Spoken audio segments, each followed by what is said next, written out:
No século XVIII, vou falar para vocês, surgiram alguns pilares da igreja, estão na história até hoje, seu legado estão aí, biografias e biografias. Leiam, se interessem por esses homens e vocês vão ver que diferença, o que é uma igreja viva e cheia do Espírito Santo. Jonathan Edwards, John Wesley, George Whitefield, Howard Harris. John Wesley entrou no seminário, se converteu ao evangelho, entendeu o que é o evangelho pela fé, começaram a orar. Londres, naqueles dias, a Inglaterra de John Wesley, a cada 6 casas, um era um bordel de prostitutas. Os pregadores saíam dos púlpitos e iam beber cachaça, saíam dos púlpitos e iam pro bordel na esquina. Era essa a vida da igreja, tá igualzinho a nossa. Quantos escândalos de adultério vocês não têm presenciado aí? Tá igual, esses cantores gospel, essa mídia, todos eles, cocaína, droga, tudo morto. A Inglaterra de John Wesley era da mesma forma. Um dia esses homens se reuniram para orar, George Whitefield, John Wesley, e o Espírito Santo veio sobre eles de forma poderosa. Jovens. Sabe quantas pessoas tinham ouvido John Wesley quando ele pregou o seu segundo sermão? 12 mil pessoas. 12 mil pessoas, sem som, sem músico, sem nada. A exposição simples do evangelho, porque eram homens que se colocaram na presença de Deus. O que John Wesley fazia? Estudava as escrituras, orava e pregava. Era isso que ele fazia. A vida dele estava nas mãos de Deus. Homens fantásticos. David Brainerd, esse menino sai da sua casa, do conforto da sua casa, vai para a floresta. Você entende o que é isso? Ele ia pregar para os índios e o intérprete dele às vezes estava embriagado. Isso é que é fé, isso é que é paixão pelas almas. A ponto desse menino pegar tuberculose aos 27 anos, deixa a sua noiva em casa, tão formosa era ela, e ele diz: já que eu vou morrer, o médico disse que eu vou morrer, Senhor, toma minha vida e me usa por esses perdidos. Nós precisamos ter isso. Leiam David Brainerd, conheçam jovens, esqueçam esses pregadores da televisão,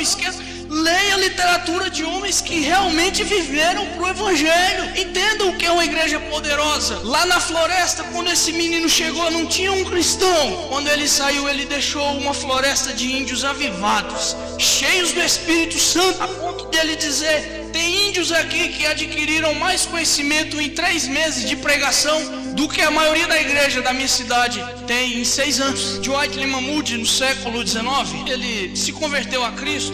Ele ia ser um comerciante bem sucedido. Alguns dizem que Moody ia ser o maior milionário de Chicago, de tão proeminente que ele era no comércio. E aí um dia Moody se converte e um dia ele, com coração aquecido, ele escuta um pregador simples dizer assim: esse país, esse mundo está para ver o que Deus faz através de um homem totalmente entregue em suas mãos. Aí Moody o Espírito Santo de Deus já estava aquecendo o coração dele, e ele diz: eu quero ser esse homem. Um dia ele estava pregando, as escolas dominicais de Moody cresciam, senhoras metodistas vieram conversar com ele e disseram: Moody, nós estamos orando pelo Senhor. Aí ele achou estranho e falou: mas tanto pecador, tanto ímpio para vocês orarem? Vocês vêm orar por mim? Aí disseram: não, estamos orando para que o Espírito Santo de Deus encha o Senhor e o Senhor mude a história da igreja. Ele ficou relutando com aquilo, ele foi para casa. O Espírito Santo de Deus começou a mexer na cabeça dele. Sabe o que Moody fazia? Moody andava nas ruas de Chicago igual um louco. O povo dizia: lá vai o louco Moody. E ele, desesperado, ele dizia: Senhor, me enche do seu Espírito Santo, me enche do seu Espírito Santo. E um dia ele estava indo na rua conversando com Deus. O Espírito Santo de Deus veio nele na rua, irmão, na rua. Ele correu para casa de um amigo, ele disse assim: Mude o que você precisa. Eu disse: eu quero um quarto para mim me trancar. E ele se trancou de manhã e saiu de lá à noite. E ele disse: era tão poderosa, irmão, a unção de Deus, que eu pedi que o Espírito Santo parasse, que senão eu iria morrer. Quando o Moody pregava, as pessoas se convertiam. Por que nós pregamos hoje e não acontece nada? Muito simples, muito óbvio. O Espírito Santo de Deus não está operando. Esqueça. Eu tenho orado, eu tenho clamado a Deus: me visita, Senhor, visita alguém nesses dias. Evan Roberts, 1904, País de Gales sofreu um poderoso avivamento. País de Gales era dominado pelo futebol, pela prostituição, tudo isso. Esse menino estava num seminário na cidade vizinha, ele sentiu um desejo forte de orar, e ele chegou pro pastor do seminário e disse: pastor, quero voltar para minha cidade e começar uma reunião de oração na minha igreja com a mocidade, mas eu estou em dúvida, será que é o diabo? Aí o pastor disse: meu filho, se é para orar, volta para casa e ora, pode deixar aqui, o diabo não vai pedir para ninguém orar, pode esquecer, é Deus, volta. Chegou na reunião, na igreja dele, e começou a reunião, ele, 2 ou 3 jovens começaram a orar. Na segunda reunião a igreja lotou, a igreja orando, reunião das 7 já ia para as 12, meia-noite, 1 hora, o povo orando. Era uma sede terrível. Hoje fazemos uma reunião de meia hora, o povo já levanta, cansado. O povo orava 5 horas, a igreja inteira. Que poder, era Deus aquilo. Quando foi no sábado e no domingo, o comércio da cidade parou, porque as pessoas iam para os bares, os caras começavam a beber assim, ó, nos bares, e Deus mexeu com a cidade, com o país inteiro. Os caras abandonavam, não conseguiam. Tem um dado muito curioso sobre o país de Gales. Dizem que até as mulas pararam de trabalhar.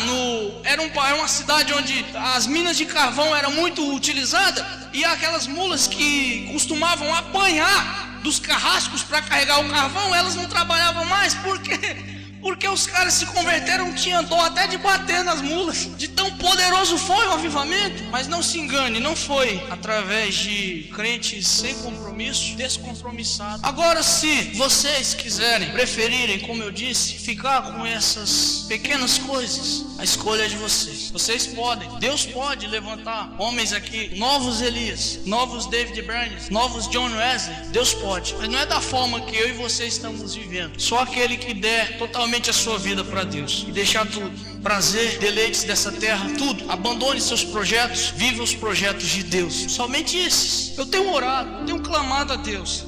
Me visita, Senhor, visita alguém nesses dias. Eu sou o Elias que havia de vir ao mundo. Quer saber? Diz a eles que Elias tem sinais. Diz a eles que Elias é um homem que não come. O homem não come. Diz a eles que Elias é um homem destemido. E eu sou isso. Diz a eles que Elias é inimigo dos reis. Eu sou inimigo dos reis. Diga a eles que Elias não tem medo de Acabe nem de Herodes. Eu não tenho medo nem dos Acabe nem dos Herodes. Aleluia! Diga a eles que Elias não tem amizade com os reis da terra. Diga a eles que Elias desafia os reis. Diga a eles que Elias sobe no monte, desafia os falsos profetas. E eu estou a desafiar os profetas de Baal. Estou a desafiar Acabe. Estou a repreender Acabe. Estou a repreender. Aleluia! Diga a eles que se eu não sou Elias, por que eles não estão a me matar? Diga a eles que se eu não sou Elias, para virem me matar. Fala mesmo assim, matem ele, então não Elias. Se não conseguirem me matar, é porque eu sou Elias. Oh, glória a Jesus! Aleluia!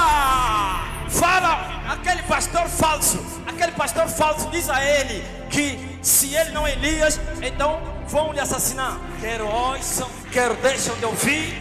Eu sou Elias. Agora eu vou responder com a Bíblia. Quando a Bíblia diz que eu envio o meu anjo que irá diante de ti para endireitar os teus caminhos, e em breve vai se manifestar o anjo do concerto e vai se assentar no seu templo para purificar os filhos de Levi, como se purifica o ouro e a prata. Onde está Jesus se assentando no templo para reinar? Onde está? Onde está Jesus? Não, calma aí. Anjo enviado, anjo do concerto. E o anjo do concerto se assentaria no seu trono para reinar, para purificar os filhos de Levi. Quando ele veio a primeira vez, não aceitou reinar. Sabe o que ele falou? Mas quando ele vier a segunda vez, ele vai vir reinar. Ouviu? Nunca se perguntaram isso? E por quê? Quando se fala que vou enviar o meu anjo para preparar o teu caminho, em breve vai vir o anjo do concerto, vai se assentar no seu trono para reinar, para purificar os filhos de Levi. Como se purifica o ouro e a prata, ainda não se assentou no trono. Então diz a eles, toda vez que Jesus vem, primeiro vem Elias, e Jesus vai voltar. Elias também veio. Aleluia!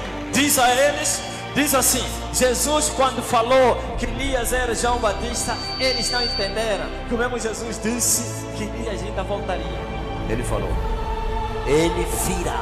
Não disse que ele veio. Ele virá e restaurará todas as coisas. O que João Batista restaurou? Mostra-me a restauração de todas as coisas. Sabe? Ei, oh pecador, tolo, louco. Sabe o que é restaurar todas as coisas? É abater todos os mundos, é destruir o reino das trevas. João Batista destruiu o reino das trevas? Não, nem tampouco o reino de Israel ele conseguiu destruir. Mas eu vou destruir o reino dos americanos, vou destruir o reino de Angola, vou destruir o reino da China, vou destruir o reino do Ocidente e vou entregar nas mãos de Jesus